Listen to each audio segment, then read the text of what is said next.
Hello, and welcome to Totally Schway Flipside, a podcast about whatever the hell I want it to be about. My name's Mary. And my name is Luke. I was trying to think of a funny name then, and it just didn't work. You could hear the cogs in my brain just turning. Sorry, carry on. Yeah. So today we're going to talk about the penultimate episode of Penguin, and that is episode 7, Top Hat. I'm just going to get straight into it today. We begin this episode with a little trip down memory lane. And I don't know if I said it on the podcast because I haven't gone back to last week's podcast today. But I said something to Luke about, I think, he might have done something to his brother. Well, you weren't the only person to think that. Yeah. But I just want it to be known in this office situation that I was right and you were wrong. I wasn't wrong. I didn't say he didn't do I'm it. joking, he wasn't wrong. I said he might do. Yeah. He was like, maybe. Yeah. That's literally what he said. Maybe. That's a typical Luke response, by the way. Yeah, doesn't mean no. So we get a little cameo of Fred Astaire. Yeah. Which I loved. Yeah. I loved. So the context is that it's not that they've brought Fred Astaire back from the they dead, like did. on a marionette, Yeah. making him tap dance for Colin Farrell's skeleton in a top hat, just dancing on a chorus line. Beautiful. No, it's the movie that Oswald always chooses to watch when he's a kid. Yeah. I forget the name of the actual movie with that dance sequence. It's the famous Dancing Lady, is it? No, that's got Joan Crawford in it.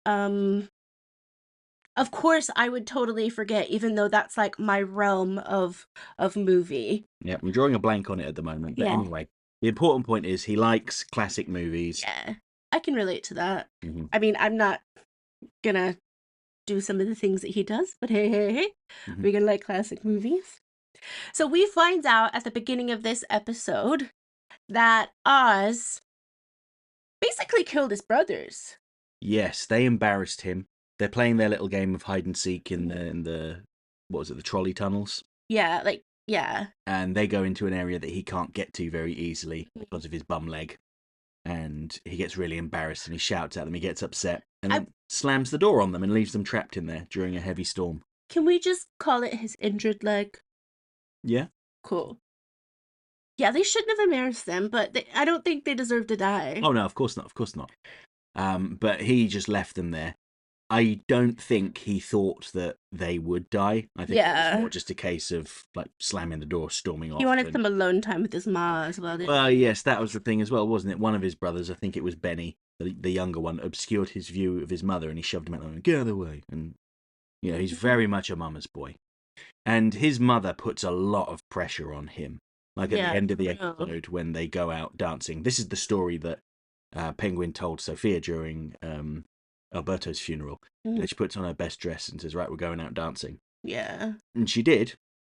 Turns out that story was true. Mm-hmm. But what he didn't mention is all the pressure she put on him by saying, you've got to make something of yourself so that I can have a good life. Yeah. And how old is he here? What, like 10? 12? I'd say like teens. You like think that early old? teens. Okay. I think. Maybe like 13, 14. Maybe. Yeah. In the comments below, tell us how old you think you are. Somebody's going to say 12. He was 12 years old. Yeah, he probably was about 12 years old, because I think his mother mentioned that the elder brother Jack was 15 and the younger one was 10. So he's probably like 12, something like that. Yeah, for sure. That would make... Oh my god, you're right. Yeah, for sure. That would be... Yeah, that'd be perfect age. Yeah, and they date the movie as well by Oz saying that his brothers had gone to see Beetlejuice. Yeah, but there's also... Anybody else catch this? The Dare... I don't know if it's an actual Dare campaign poster or something. Like, some people put, like, CARE, like CARE instead of Dare. I don't know if they did that, but I think they put Dare in the background of one of the shots. Mm-hmm. Reading off my notes, by the way, my lovely notes. Mm-hmm. My next note is Sofia took Ma. Of course, we knew something was going to happen, but we didn't know she was going to kidnap. I thought she was going to go boom boom. Kill. Yeah. Mm-hmm. Yeah, that's the whole thing. Penguin stumbles in, finds Vic laying down with a serious head wound, and says, "You've got to get out of Yeah, here. Maroni's here." he makes him get up. He's like, well, I don't know. They took ma. They took ma. Yeah. I'm sorry. And we don't see Vic again throughout the entire episode, which makes me wonder if he's like laying down, like face down in an alleyway somewhere, bleeding from the head because he's Yeah. got a severe concussion. Yeah. He's going to wake up 3 days later and like, oh crap, I've got to get an army for Oz. Oh. So this leads on to my next note. Mm-hmm. Ma can speak for herself. And does she? Yes, she does. Ma puts Sofia in her place Well, yeah. because Ma has nothing to lose, does she? No, she doesn't, and she does have moments of lucidity. Yeah. And I thought what was really interesting is that Sophia actually listened to what Ma had to say and was like, "Oh God damn it, she's right. Mm-hmm. I Yeah. am playing by my father's rules." I love how they're using Ma as a tool. Mm-hmm. But what is great about this is instead of the like damsel in distress type thing, Ma has got her own voice and she's not afraid to use it. Mm-hmm. And I love that. And the actress that's playing Ma, she deserves an Emmy. Yeah. If she's not nominated, I'm gonna be very upset. I was gonna say I'm gonna riot, but I don't.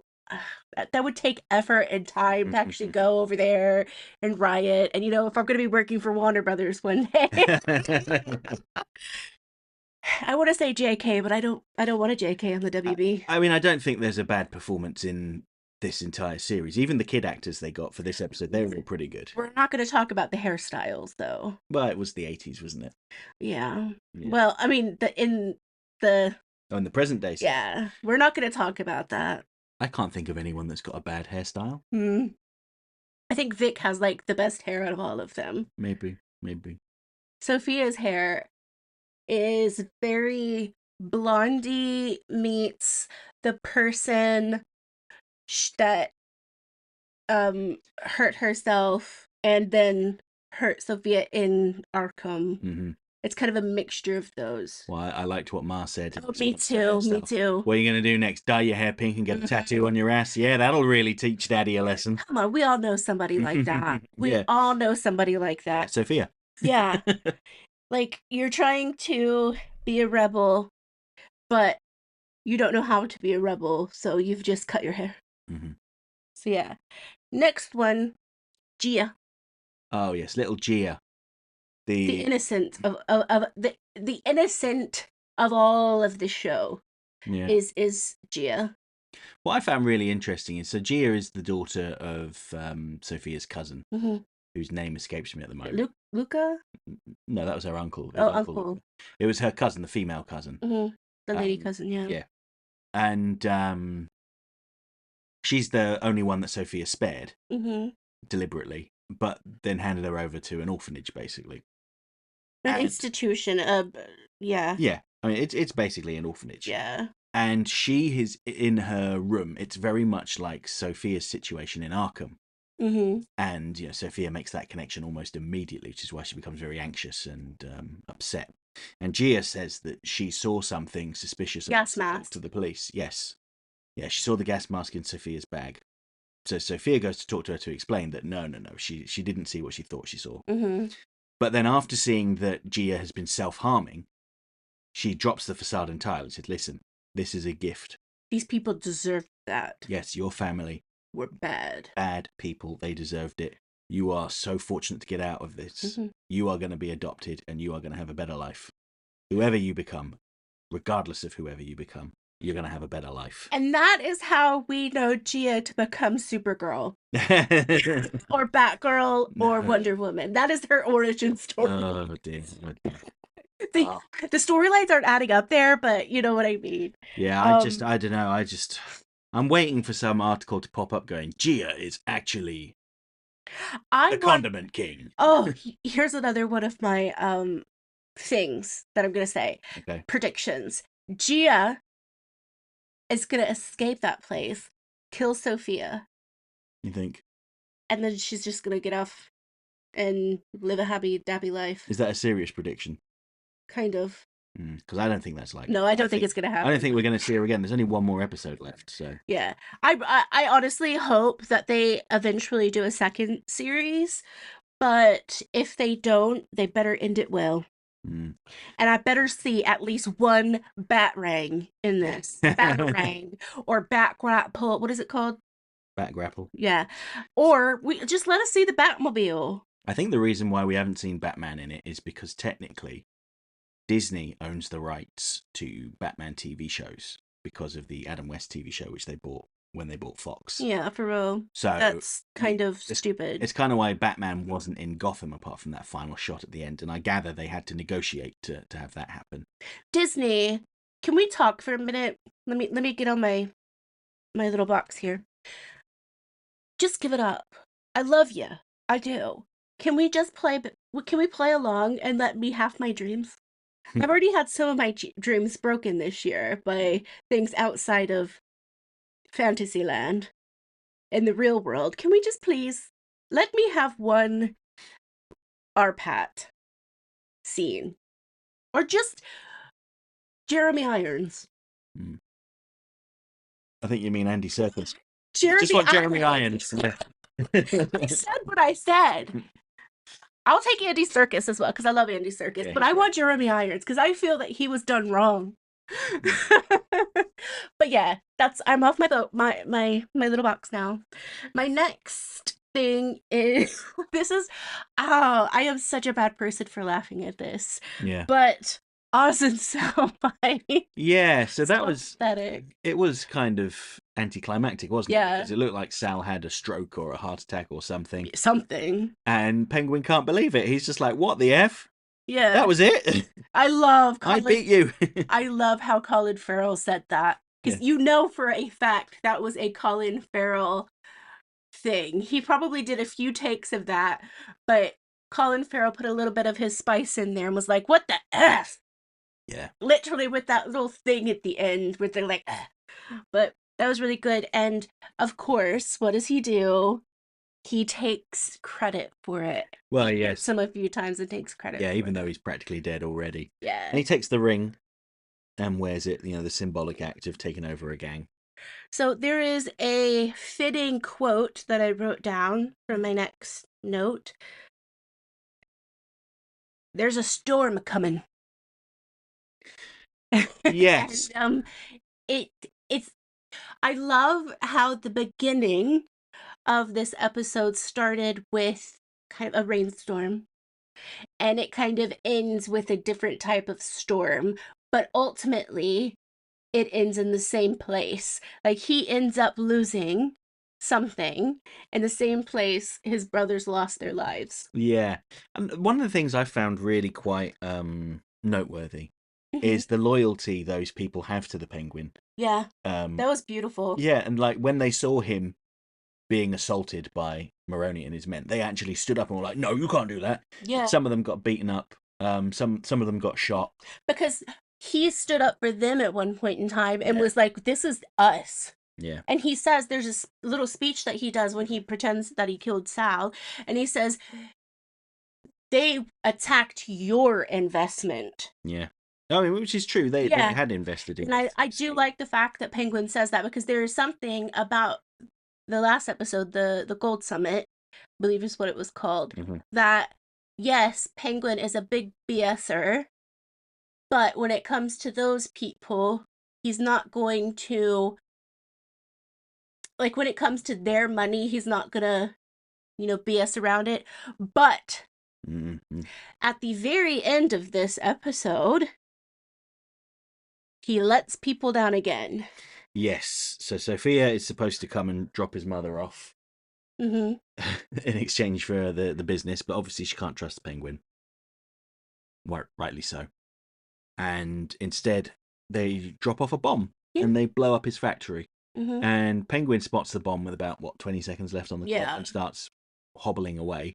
He doesn't warn any of his people. He doesn't say anything. They all get caught in the explosion and are presumably killed. While, as you alluded to earlier, he goes into that storm drain where his brothers died. And he emerges from there later on. And it's a complete devastation. Like the roof, Because it the road has been destroyed. didn't just blow up the tunnels, it blew up, that slum that they were in. Yes. Call it a slum, but Well, after the floods, it became a slum. yes. I mean, the imagery they use is kind of very 9/11-esque, isn't it? With a lot of dust in the air, Yeah. people wandering around looking Yeah. traumatized and wounded. It was very what's the word I'm looking for? I mean, it's. I'm not certain of the word I'm looking for. It was traumatic because obviously Penguin's kind of partially deafened by the explosion. You see, he, like, pats his head a couple of times to try and clear his ears. Then you start to hear the scale of Vic? the suffering. Vic! Oh yeah, he sees a random black guy walk towards him and goes, "Vic," which you commented on. Like, come on, Oz, Jesus. All right, they've got a similar haircut, but come on. And that is a good question. Where was Vic?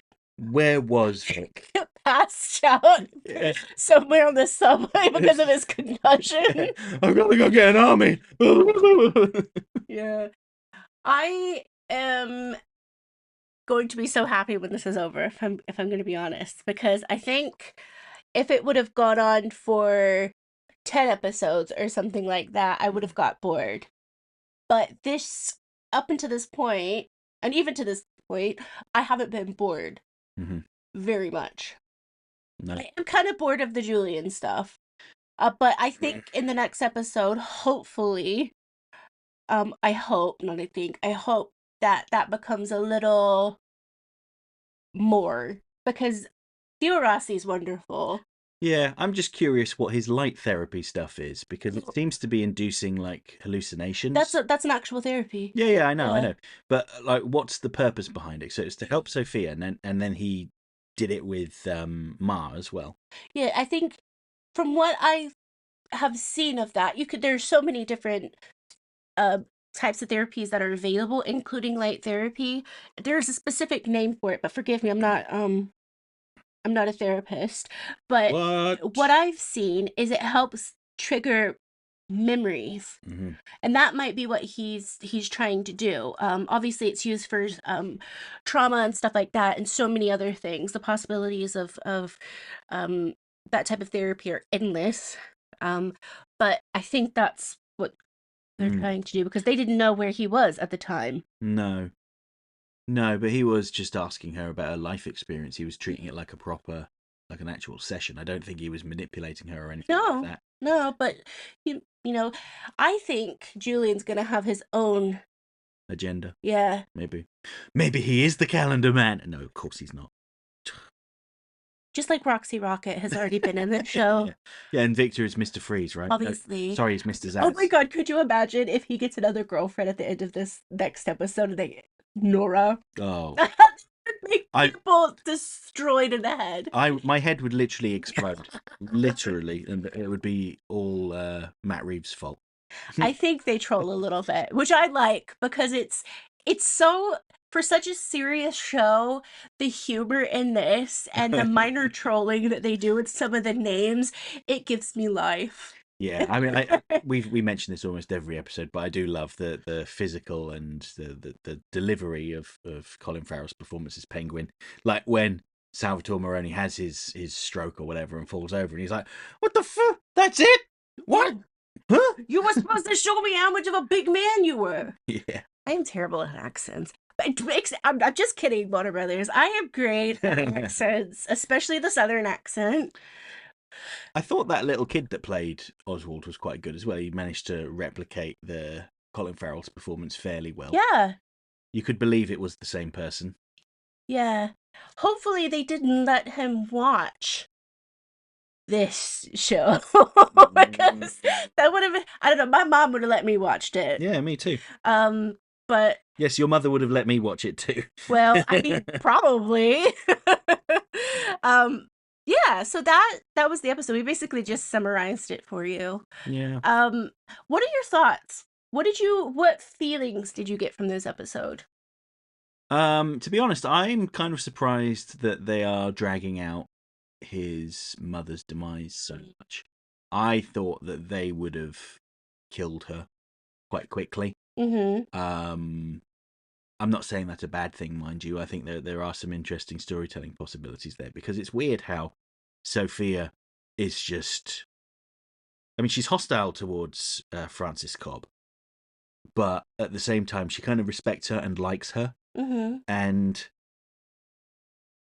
I'm trying to figure out why she wants to bring wants Julian Rush to provide her with therapy. Like what is she benefiting from that? I guess maybe she's trying to get some more information about Oswald's childhood or something. I just realized I love the fact that you were just talking and I was totally listening, Mm-hmm. but I just realized we were both wearing the same shirt. Sorry. I looked at it, I was like, huh? Oh, right. Sorry. Yeah, I was she was really just looking at me weirdly, and I'm like, what? Yeah. What? I'm wearing the light gray one and he's wearing is it black or dark gray? I think it's a charcoal shirt. Yeah. Anyway, you've made me lose my train of thought. But basically, Yeah. it's interesting that Sophia wants to keep Frances Cobb around. I'm surprised that she doesn't just kill them, frankly. But I guess she's playing a different game by her own rules. Mm-hmm. I felt let me clear my throat. I felt a bit disappointed in this, not in the episode. The episode was great. It's just in the storyline a little bit on the same line, kind of like how you felt like they're dragging it out. I just wish it would have been Ma in the back, and then that would have brought Oz. But they have to be doing something bigger, and even though I'm disappointed now, that doesn't mean I'm going to be disappointed in the next episode. Or maybe I will, but disappointment in the fact that Oz is just. So there's this book called Beautiful Loser. And it's not Patricia, is it? No, I don't No. think so. And it's about Montgomery Clift. This reminds me of not of Montgomery Clift, but of the thing Beautiful Loser. Because Oz could make something really beautiful with all of these people, right? With all of his people that are, doing the bliss thing and all of that. But he's such a loser that he won't let it just be about everybody. It's got to be about Oz. Oz has to have killed Sal. Sal couldn't have just died. Because it was quite a distressing thing. It always has to be Oz. Something went wrong. Oh, that's not Oz's fault. That was so and so's fault, but Oz is going to make it better. And it's always accidental. Yeah. And I think it's interesting that Sophia blew up the Bliss operation, potentially destroying all of those mushrooms, potentially. So whatever the Penguins built up is now gone. Yeah, but we know that Oz is a backup plan person, so he might. Yeah, I mean, he might have thought about this. Yeah, I mean, if he kills Sophia, he could just take over their regular operation, couldn't he? And actually, just one final thing: that drunken detective that Sophia hired turned up at the end to smash Oswald round the head with a baton. He goes, "Hey, Penguin!" He's like, "What the hell did you call me?" Yeah, I liked that. But the other feeling I get is I feel like something is missing. The past 2 episodes have been great, but I just feel like something has been missing out of it. And I think, yes, we've had our surprises and we've had our, oh my goodness, moments, but there has been still something missing. And I know what it is. Batman. So let's get to the comments. All right, cool.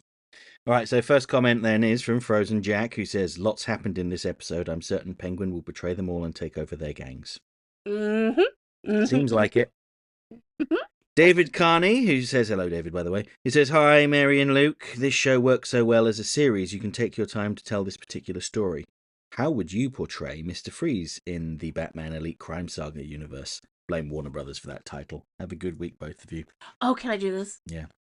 So, Mr. Freeze, I would have it be a love story at first. Like the first 2 episodes, the love story between him and Nora. like they're in college. They're doing like aerodynamic, neutron, atoms, space, freeze, those things, words, in college, and they're doing a love story, and then bam, episode 3, you find out she's sick, and then he freezes her. And then episode 4 is current day, this, and then he meets Batman, because our Pratt is obviously going to be in it, because I had a word with Disney.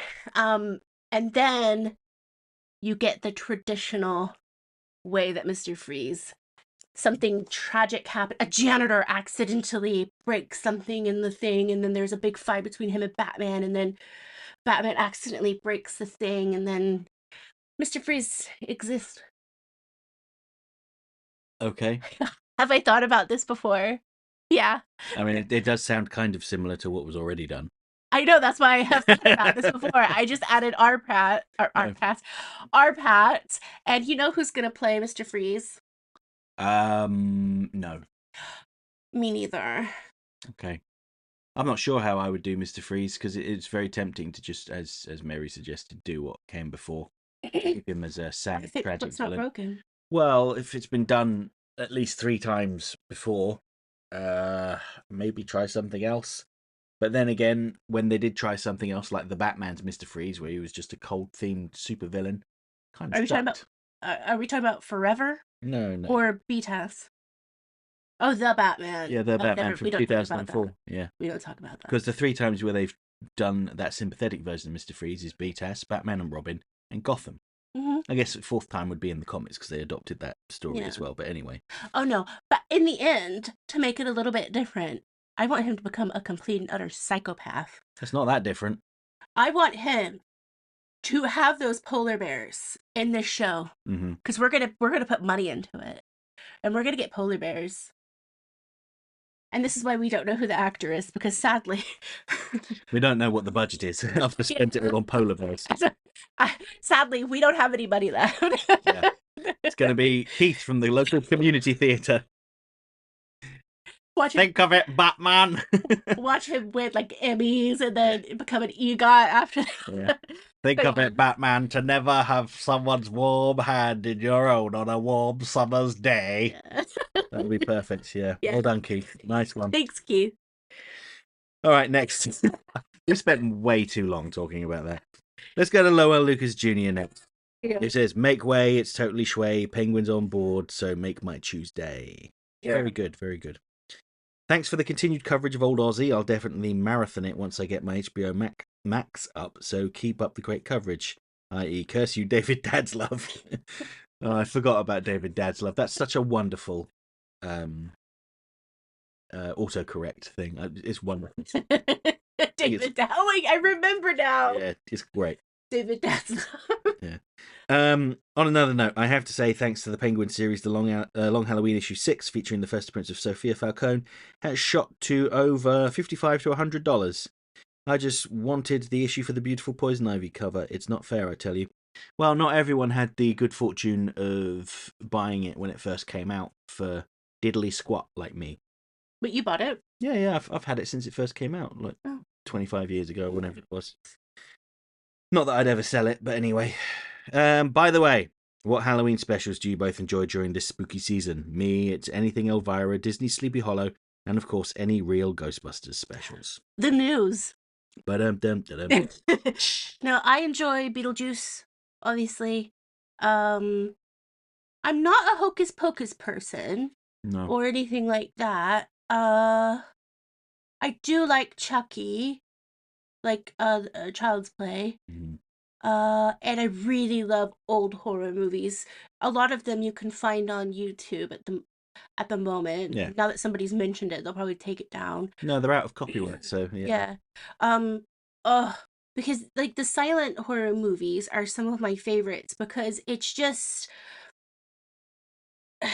you can't get better than that. What about you? Oh, and obviously we like, the Halloween Batman-y stuff, that's every day for us. I like John Carpenter movies like Prince of Darkness, Halloween, the first one. I suppose The Thing, although I've not watched The Thing in about 25 years. Oof. What did we watch? We watched, what was that movie we watched, Mary, the other day for our Halloween? I can't remember it. It was Trapped? was it Trapped, the M. Night Shyamalan movie? Yeah. Yeah, that was it, yes. Which was reasonable. Yeah. It had a couple of little, The best thing about it was M. Night Shyamalan's daughter. I am now a fan. are you going to buy all of her albums? No, but I think if she's on Spotify, I'll have a listen. I'm pretty sure she is on Spotify now. That movie felt like it. they were just trying to use it to launch her pop career. But I could be completely mistaken there. She deserves to have a good pop career. She's good. But yeah, I don't know. I watched the Batman versus Dracula a couple of weeks ago, as you know, for a video, and Moon of the Wolf, and what was the other thing I watched? I can't think of it now. Doesn't matter then, does it? I've got like a really bad short-term memory at the moment. Maybe I've got brainworms or something. It's because we've both, well, I say we've both been so busy. Luke has been quite busy recently doing, obviously, work things and YouTube stuff. And then I've been doing some quite interesting stuff that involves YouTube, so... Yeah. Also, my memory's always been short-term. I blame the Tylenol PM. yeah, maybe. No, I do. All right, so next comment we have is from The Phantasm, who says, "Hey guys, loved episode 7, and for me, Colin Farrell just continues to blow me away. Sophia is definitely a standard, but for me, Penguin is so my favourite part of the show. Can't wait for them to finally face off, most likely resulting in Sophia's death. I also really enjoyed the reference to the Arkham games with Penguin referring to one of his guys as Loose Lips, which was a memorable Penguin thug in Arkham Origins. And also later in the episode, Penguin brings up Paulie's Diner, which was a notable site in the games as a reference to Paul Dini. Before I continue, I briefly wanted to talk about Theo Rossi's character again, since he has a very brief appearance early on. I mean, just what is the point of his character? Thank you. He's just always there doing nothing. If he doesn't do anything significant, or unless it's revealed later on that he's a figment of Sophia's imagination, then I'll say that he straight up shouldn't have been in the show. That would be amazing. I don't think he's a figment of imagination. No, but that would be amazing. I think his significance is he's going to get some sort of crucial information out of Francis through their therapy sessions. Oh, I think he might end up no, the answer is getting one up on Sophia or something. The answer is he's Calendar Man, and he's been plotting everything all along. No, jeez. He's Mr. Freeze. Oh no, that's Victor, Mary. Come on. Oh, Victor's Mr. Freeze and Mr. Zaz. Yeah, Theo Rossi is Man-Bat. Yeah. Okay, good. Yeah. I'm glad we cleared that up. So hopefully that answered your question, Aris. Hopefully. Anyway. Oh, actually, that's funny. The next word in his comment was anyway.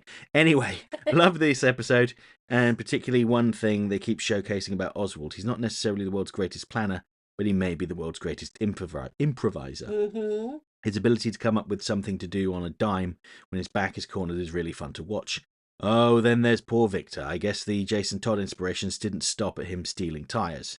When the episode ended with a shot on the crowbar, I knew what was coming, or at least what they were insinuating.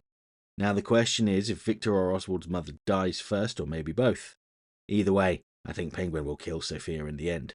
Episode 7 is called Top Hat, so naturally I'm hoping that this is when Penguin finally gets the black and white tuxedo with a top hat, and maybe, hopefully, in the last episode, also the monocle. The writers said that for episode 6 and the show overall, a big inspiration was Penguin, Pain and Prejudice by Greg Hurwitz. I'm curious what your thoughts are on the book, because for me, I'd say it's probably one of, if not my favourite Penguin stories of all time. Do you know what? I don't think I've actually read it, or if I have, it's just left my memory. I don't think the Penguin's ever going to wear that smart outfit, the tuxedo style outfit in this show. I think as we saw in this episode, he wore the childhood Oz did, but no monocle, no top hat. Yeah, I mean it was more just like he's wearing a suit and he had a like a checkered bow tie or something like that. Yeah, but it was more of a reference to his love for the Fred Astaire movie. Yeah. But you never know. I could be completely wrong. Maybe the last shot of the last episode will be him putting on a top hat and going out and tap dancing. I don't know. Mary's just Googling Fred Astaire movies. While she does that, let's get to Big Mikey P's comment, who says... It was called Top Hat. How have you forgotten that? How could I have forgotten that? Yeah, and it's the name of the episode as well. Very smart. The thing is, with that, sorry, I'm going on a sidebar here. It's fine. The thing about Top Hat, it's one of the best choreographed movies ever, in my opinion, because not only do you have wonderful Fred Astaire, you also have, well, I guess, would you call them the chorus line? Like the backup dancers? Yeah. This movie makes me feel like it's not just a Fred Astaire movie, that Top Hat wouldn't be the movie it is without Fred Astaire, obviously, but it also wouldn't be a movie without the dancers that were, in the background as well, because it was just so beautifully done. And oh, if you guys ever get a chance to watch it, you should. It's beautiful, and I can't believe I forgot the name of it. Yeah. Hang your head in shame. Anyway, with that out of the way, let's get to Big Mikey P's comment, which I believe is the last comment. Let me just double check that. Well, I'll check afterwards. It says, time skip storyline then. Not as extreme as the Vivi animes having to prevent a robot war of 2161 via influencing events of the years 2061, 2076, 2081, and 2121. Can't help but sing my pleasure to it, eh? But shouldn't be as divisive as Young Justices. What great years those were, huh? Well, we'll find out. Yeah. Well, I won't. I'll be long dead. Where's Bruce Wayne during all this? A soul-searching world tour? Mm-hmm. Well, there's one of the things they say in the Batman movie is he says he can't be everywhere, which is why he likes the bat signal, because it kind of acts as a warning to people that Batman is out and about. He's learning how to swim. Yeah, maybe. In Gotham, killing doesn't come easy. Asia reconcilably doesn't.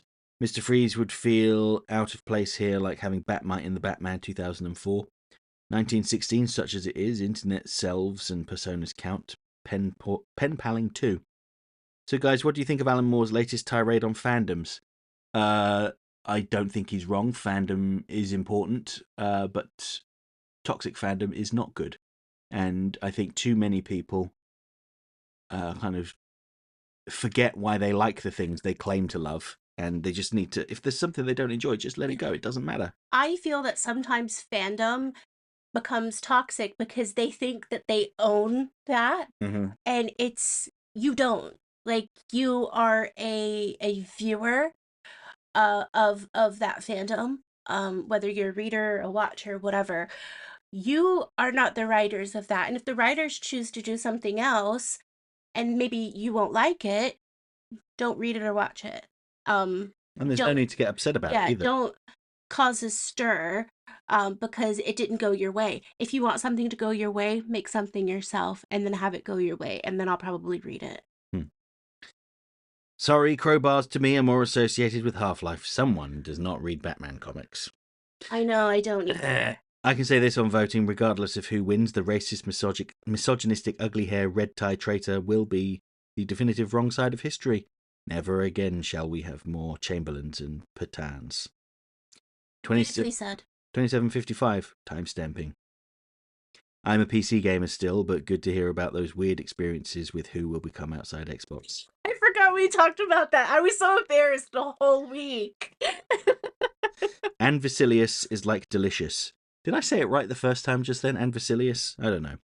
33:35. Timestamp that. Or you could watch somebody else, like Batman Arkham videos.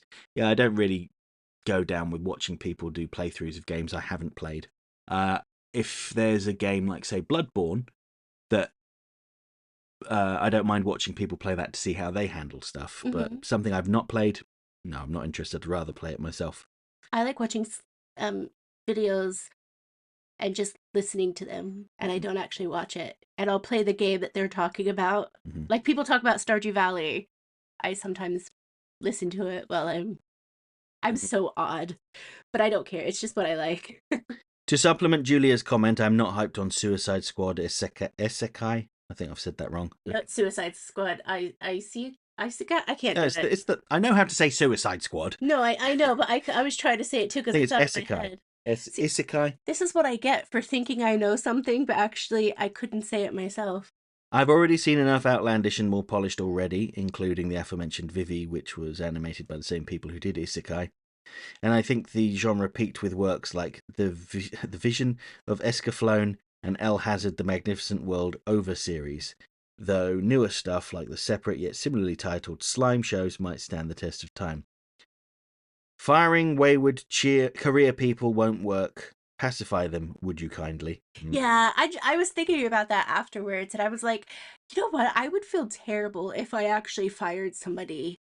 Like, I would not forgive myself. I am already a very I feel guilty over the smallest little things, and I think about things like I said something to someone 20 years ago that I was really rude or might have been rude. I still think about that. So just imagine me firing somebody. I would be like, I am so sorry. I would cry more than them.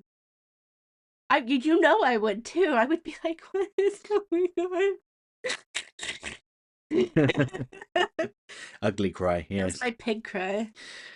4320 should be a good show, except it's set with the likes of Captain Marvel, so much of the cool Nick Fury eye patch scene in my favourite Captain America Winter Soldier, Ms. Marvel, Eternals, and the hype failure that was WandaVision. The reveal of Quicksilver revealed to be fake and not an actual alternate universe iteration turned me off, alongside Far From Home's disappointing Mysterio villain all along reveal, which are dragging chores to want to binge on even for lore's sake. 4328. Also, alas, I actually prefer pastries with fillings. Plain may become average unless we're talking croissant and Krispy Kremes. Yes, I have a concerning sweet tooth according to my family. So what? Nothing wrong with that unless you got diabetes like me. I'm going to try and add lyric to this because Michael has put in a musical symbol. Says, "'Cause I don't care and I won't dare deny myself." I don't know the song, sorry, so I've just made it up.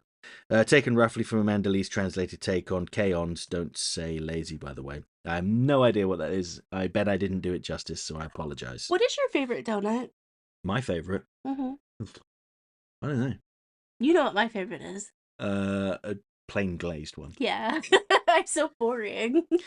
I don't think Penguin will win much awards, and not in an underrated Hamburger Hill way. It's good, but not that special due to The Sopranos, Breaking Bad, and Band of Brothers leaving a mark that is hard to beat. Mikey P, you forget that this is a Sopranos spinoff.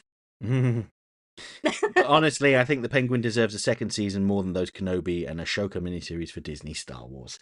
Well, I don't know that they are going to do one. I would imagine that Warner Brothers are very happy with how this show's going. It's one of those rare instances where it gets more viewers each week. Yeah. And they would probably want more of it. But, Colin Farrell has said that he hopes he never has to put that costume on again. Give it a year and let him see the paycheck. Is what I like to say. But I think I mentioned this last week as well. I read an article saying that he would have to have some time off, and there was potential to have a second season. But to be honest with you, depending on how next week's episode goes, I think they've done it well. They've not bored me as much as a lot of other shows that are out there have. And I can't say that there is one episode that I just didn't like. No, it's all been pretty high quality. And I just checked, there was one more comment that got caught in the spam filter for some reason. What? I know, but it's from Harry Flew TV. I'm really enjoying this show. I actually have a few spin-off ideas for this universe, Mary. Write this down so you can send it your way, Warner Brothers. I know. You know what? Warner Brothers is going to hire us one day, guys. Okay, so do you want to guess what the first show is about? Tell me. Number 1, Vreeland. A show that introduces Veronica Vreeland as an ex of the Penguin who broke it off with him before the event of the Batman and the Penguin show.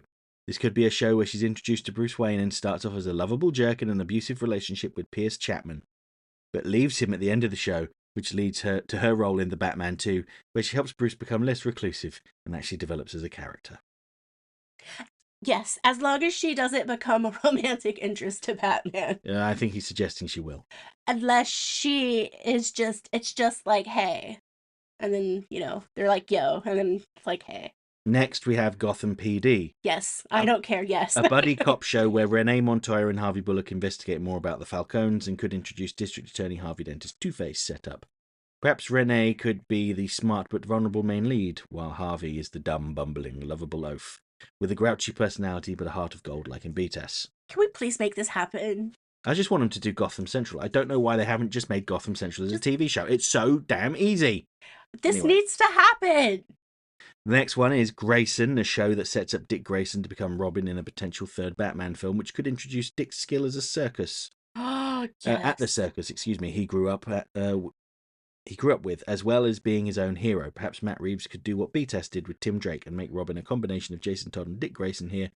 He's got a rough exterior but a good heart. Also, I agree with that one comment that said they were tired of the Falcons being adapted. I mean, come on.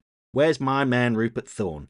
I think he's also an underrated Batman character that needs more love. We're going to take these to the board, you and I. And we are going to become writers. I hope you like to write. I like to write as well, but you're going to be the star of the show. You realise, of course, that Warner Brothers do not accept unsolicited scripts or Sorry, what'd you say? Story ideas. So the fact that we've said this now means it will never happen. What'd you say? Huh? It's done. No. I don't make the rules. Another dream crushed this year. I'm so somber when I say that.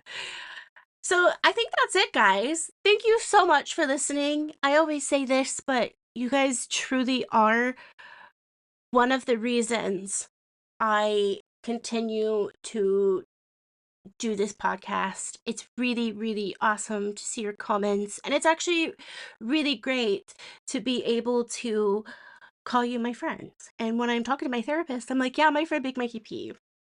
He tells me about these shows and I'm really interested, but then my ADHD gets the best of me. And then by the time I want to watch these things, it's the next week. And I'm just like, oh, I could just rewatch Grey's Anatomy.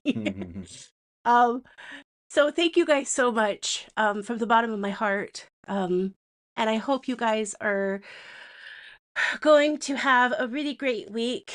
We'll be doing a Totally Schway on next Sunday. This Sunday. This Sunday. And then next Monday will be our last flip side episode on Penguin. Yeah, and then after that we're going back to alternating flip side and regular Totally Schway on Sundays. Yeah. This has been a journey. Yeah. I am not the episodic person. I like talking about certain episodes and I like talking about TV shows, but I am not sure I will do it as a weekly thing again. Until I was trying to think of something funny then and it just failed completely. Unless Warner Brothers, you want to send me tapes of them.